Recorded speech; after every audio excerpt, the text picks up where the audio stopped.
谁要你们让马了？将我的马牵来，用我的马驮着它，我自家走路去汴梁。大乱将起，南唐西属南汉、南楚，各国皆有使节的京师打探消息，勾连重臣，临时待变。若朝廷大军不能御敌于河北，北朝铁骑纵横大河左右，诚恐五胡16国之祸再现于今日。水丘赵全，臣在。边郡军情可有异动？南唐诸军未动，南汉、南楚诸军皆有北调之迹象。户部库藏如何？去年到今年，连续2个丰年，库藏充盈，用兵备载，皆可无虑。袁相公，冬岁将至，又该遣使和天子争道了吧？正是。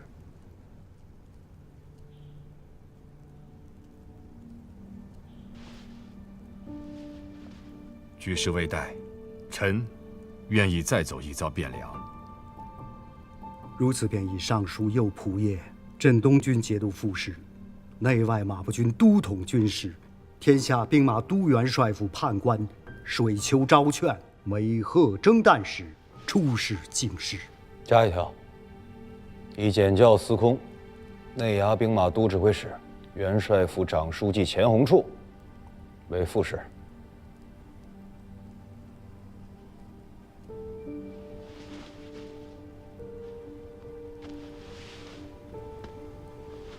大王，如此危局，汴梁朝廷那里怕不是在搏命？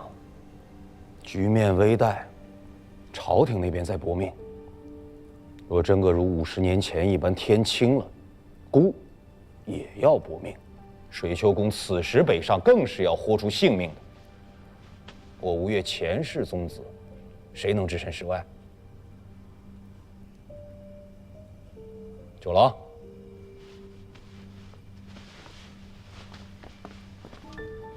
孤明白与你说，此一去福祸难料，是要豁出性命的。敢去吗？启禀大王，这如许大的祸事，臣弟胆子小，不敢去。但久闻京师繁华盛景，所食所用，皆极尽奢华富贵，吴越偏鄙之地，不能及也。臣弟项目垂涎久矣，愿随水丘公前往京师一游，以慰平生。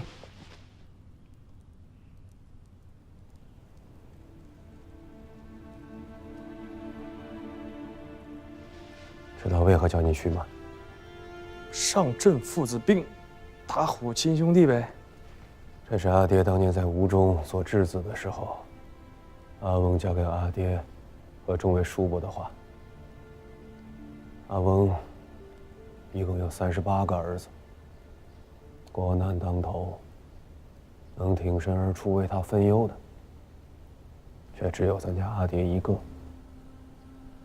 老人家当年说出这10个字来，可不是在夸赞阿爹，那是骂人呐。六哥，这我可从未知道，我哪敢骂各位哥哥呀？装糊涂！哎，其实我懂。六哥为一国之君，自然是去不得。七哥如今参知相府，是六哥的左膀右臂，那自然也去不得。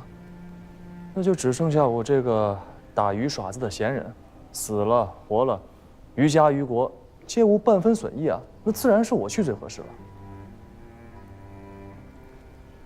这些年进学读书，你也该长进些了。若非当年阿爹挺身而出，身当大任，阿翁又怎会放心将国家社稷托付于他老人家呀？六哥，你可莫与我说笑啊！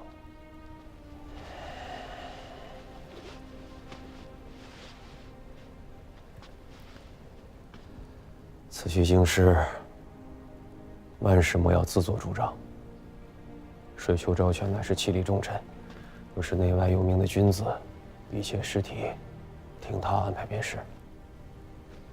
刘哥放心，我虽荒唐惯了，国事上头确实不敢胡做的。京师凶险，在杭州你是宗室子弟，在汴梁却没人让着你。凡事以全身为上，莫太任性。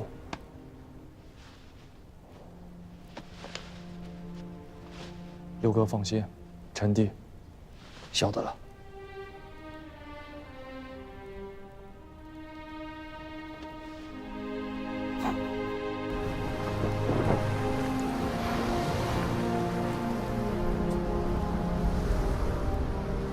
北方战况不明，从莱州登陆之后，怕是后面的路便不好走了。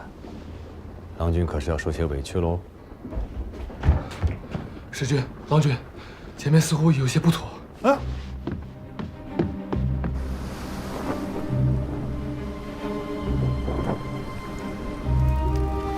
啊！你看，黄龙社的战船啊！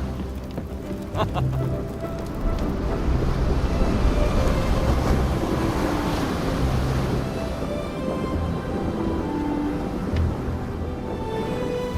是我阿兄，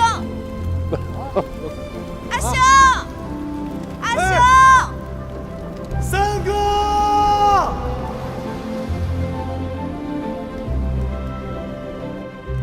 朝廷兵马虽多，可最为倚重的不过2支，一支是晋阳刘知远，一支是腋下杜重威。杜重威降了，刘知远独木难支，自保尚有余，进取则不足。眼下最麻烦的还是朝局，京上不比先帝呀。高祖皇帝虽说有儿皇帝之基，但毕竟也是当世一代豪雄啊，统兵用事，御将用人，威望隆重啊。陈良，坐这一块吃吧。不要！你们3个人说的话，我一句也听不懂，坐在这儿也是无趣。看你们2位老哥这么多年不见面了，一见面就说这些无趣的话，也不嫌烦恼。九郎啊，还是这般好玩性。这如今也入了朝堂了，这些个军国之事，怕是由不得你不关心了。我家先祖遗训叫做势大。契丹铁骑再奢折强横，他总不能一口气骑着马冲过长江来吧？中原之地，便是搅成了一锅烂糊粥，换上他20-30个朝廷，70、80位天子，又何损于我吴越半分？郎君这是在吴越太平之地待久了，未曾见过天崩地裂之危啊！汴梁城中，谁做天子，皆是一般的称臣奉表纳贡。那天崩地裂，又与我等何干？三哥，你尝尝。九郎还是太年轻啊，小心子、小聪明是有的，涉世未深，见识浅薄。六郎是如何想的？该拜七郎来才是啊。人总不能一辈子年轻。该见识的，总要见识；该承担的，总要承担。这世上本没有桃花源。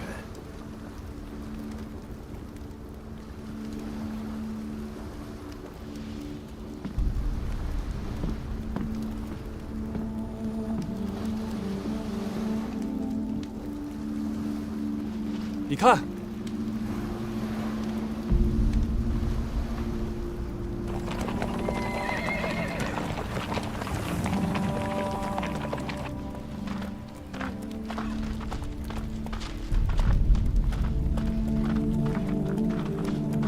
事情不太对呀！什么不对？北军南下，两军对战之地当在腋下之西南。纵使兴趣迂回，也应该超游西边的兖州和冀州，万万没有绕路数百里到东海之畔打草谷的道理。三哥的意思是，此处并非两军交战之前线。契丹铁骑便是生了3头6臂，又如何放着京师不去，反倒绕远路过来，将莱州烧为焦土？因为就不是他们烧的。走。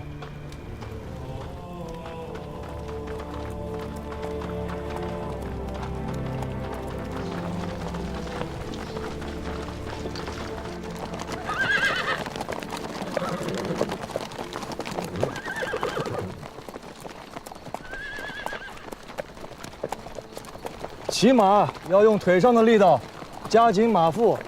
你抓着鞍环不管用。你闭嘴！你还是莫要骑了，上我的马，我带着你走。说了让你闭嘴！吁！摔伤了吗？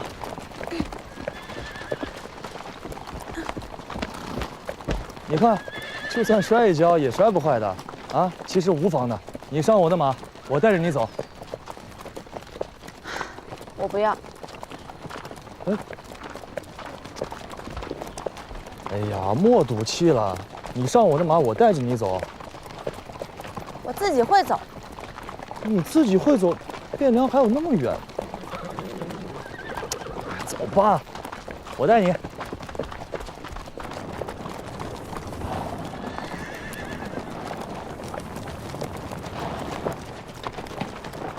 你看，御马不能靠手，你得用双脚。马是极聪明的，你轻轻一碰，它便知道要做什么。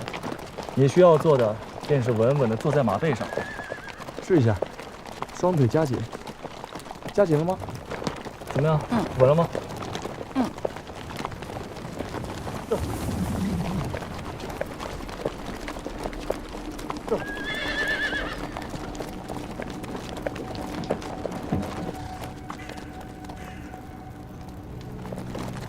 这些都是人骨。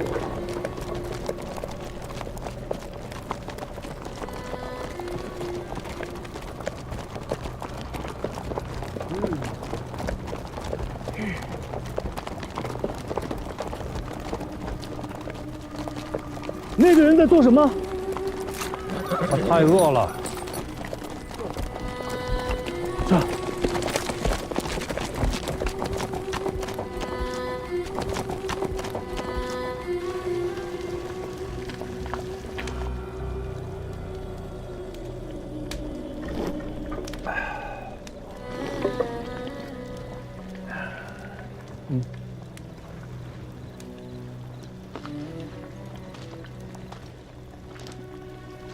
梁军，还是用一些的好。人家入了冬，北方月色热闹，肚子里边没了热乎劲儿，身子遭不住啊。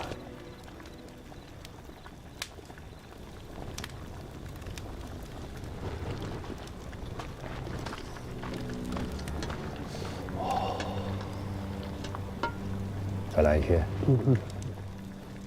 此番回去，我再也不用骨头熬汤了。那些丢在路边的遗骨，玉宦官是完全不管吗？这里是平卢军的辖地，从黄巢起乱到现在60、70年了吧？兵乱加上病患，年年都有人死在道左。中原的一所早已经被废止了，这里又不是州县的治所，谁会理这些？你们看到的那些尸骨，是他们怕阻塞道路，妨碍过兵，这才清理到路边的。这么多尸身，是要出大事的。这北边来的人，真是一点忌讳都没有。他们当然已经是司空见惯了。疾病固然是可怕，但是比起兵乱死去的，或者是那些被掳去充作军粮的，能够患病而死，已经是大福了。唐军，你不喝一些吗？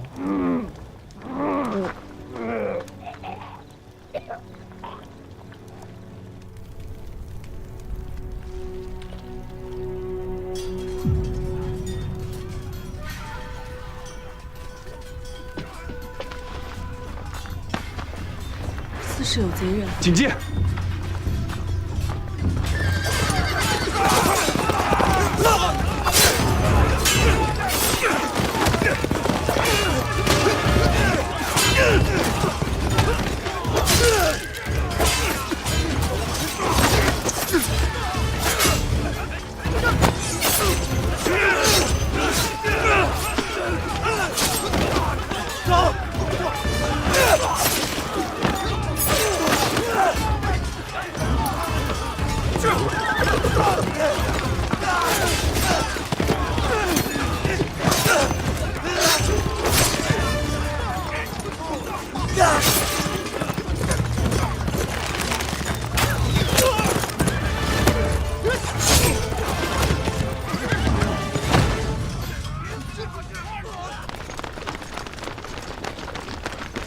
史军、郎君，这边无事吧？出什么事了？启禀史军、郎君，来了一伙子夜贼，身穿官军的服色，貌似在追杀什么人，一路逃一路追，见这边有火光，便撞了进来。叫什么？可有损伤？咱们人多，又有防备，阵型结得硬实，没有死人，伤了12个，重伤4个。贼人呢？贼人有马，没能全部留下，逃了11个，可留下活口。有2个轻伤，马腿斩断了，见走不脱，自枪了。哦，前面逃的3人，死了2个人，还剩1人，身中3箭，背后挨了1刀，还有口气儿在，救吗？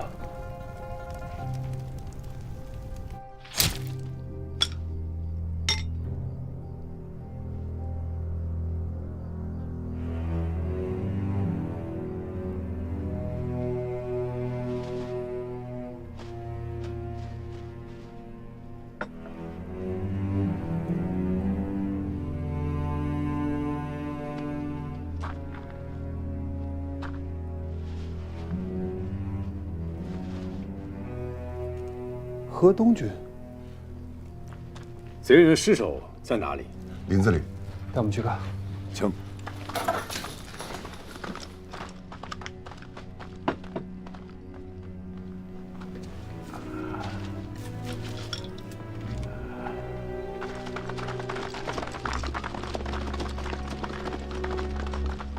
他们穿的是官兵制式的衣甲。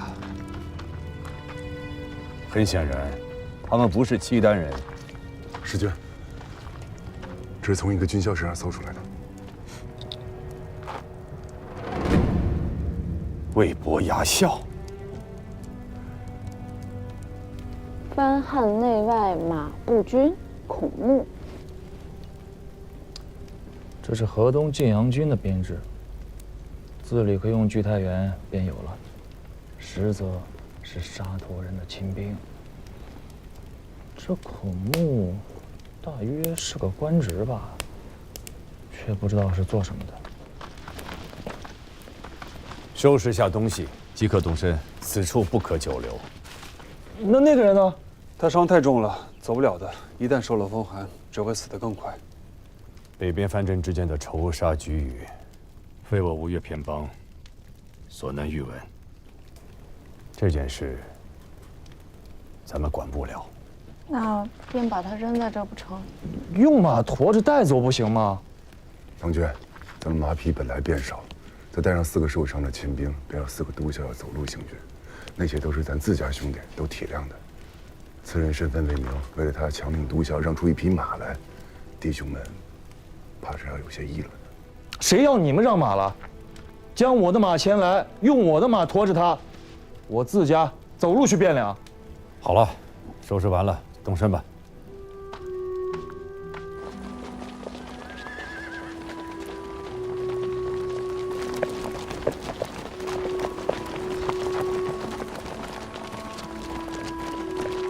郎君，骑卑职的马了。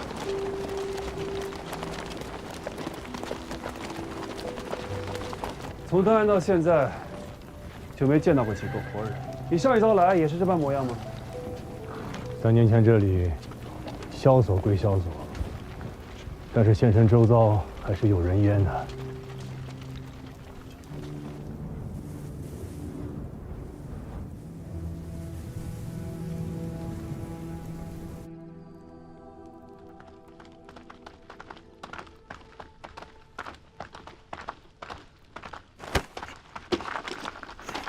将军，江主，今日已经不热了，此一关该是渡过去了。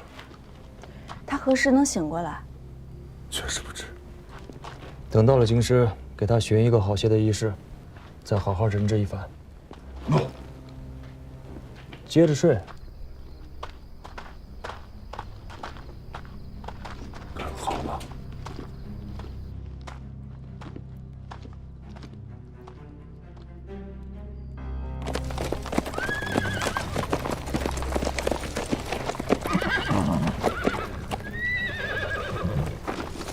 小人侍卫秦军下班之役杨光义参见大使。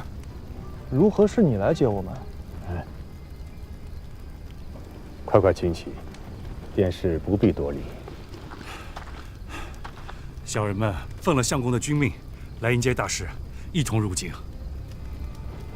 京师如今形势如何？不大好，腋下的兵已经占据了丰丘，前锋直抵陈桥驿。东面东明镇外的赵皮和通瓦乡2座寨子都有斥候滋扰。带队将官是谁？是张国军的张太尉。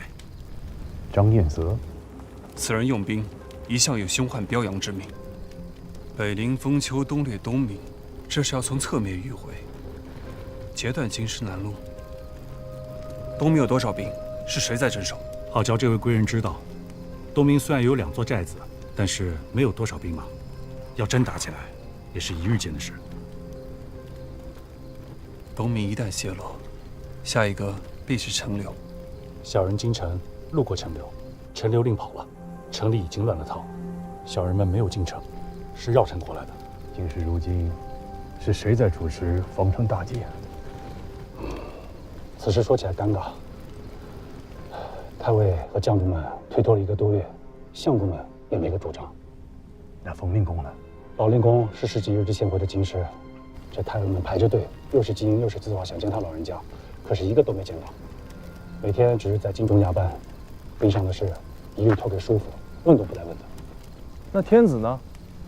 回这位贵人的话，小人身份卑微，宫里的事不能知晓。只是听说前几日有几位黄门内官偷了一些金银细软，想逃出城外。冯令公下了一道军令，斩在了明德门外。得趁着陈留还没被封口，抓紧时机过去。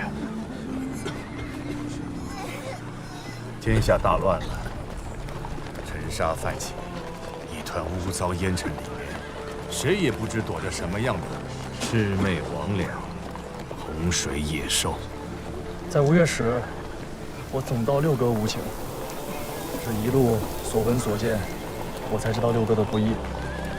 比起这中原的新天子，六哥可强太多了。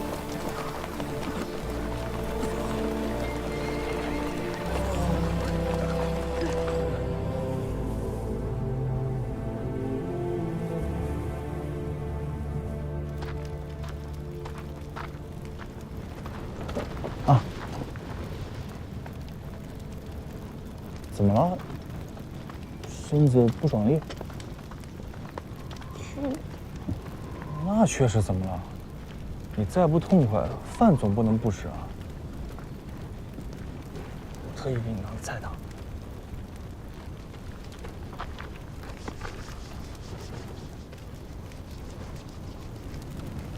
我只是觉着，